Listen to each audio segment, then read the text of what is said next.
Denise, Gwen. Reading aloud for you from my short story, The Greasy Spoon, Chapter 6. The front door opened, the chimes tinkled, and Nick craned his head around to see who'd just walked in, which was his nature after all, to see who'd just walked in. But in the moment he did this and registered the new person, he regretted it. A farmer had walked in. He wasn't just any old farmer, though. He was the farmer whom they'd been dealing with earlier that morning in the courtroom. Oh, fuck. The farmer noticed them. His eyes narrowed and his mouth turned into a slit. The door thumped closed behind him. Then the door opened and a younger farmer, dressed in overalls, walked in and stood beside him. The first farmer's name was Jeb McCallister, and he owned the Sunlight Farm located in Parkersburg, Ohio.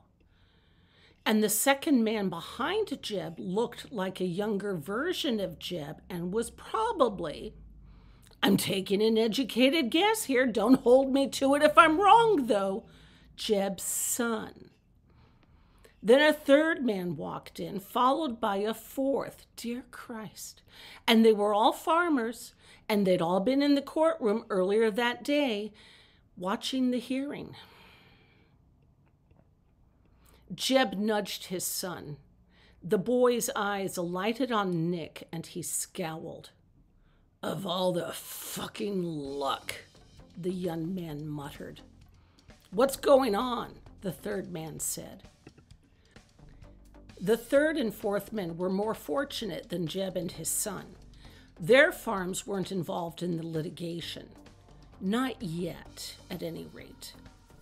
The third and fourth farmers did own farms that had contracts with Nick's client, a pork conglomerate along the lines of Tyson.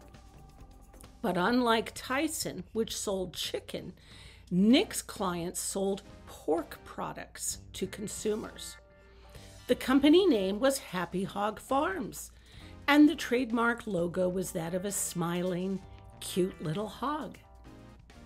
Later, much later, after everything all went to hell and back, and after the police interviewed him, and after the county prosecutor sat him down and gave him a good talking to, and after he'd finished dealing with the disciplinary council of the Ohio Supreme Court, Nick would have cause to recall this moment and to wonder, what would have happened if he'd bolted from the diner the first moment he laid eyes on Jeb McCallister, his son, and his two good farmer friends?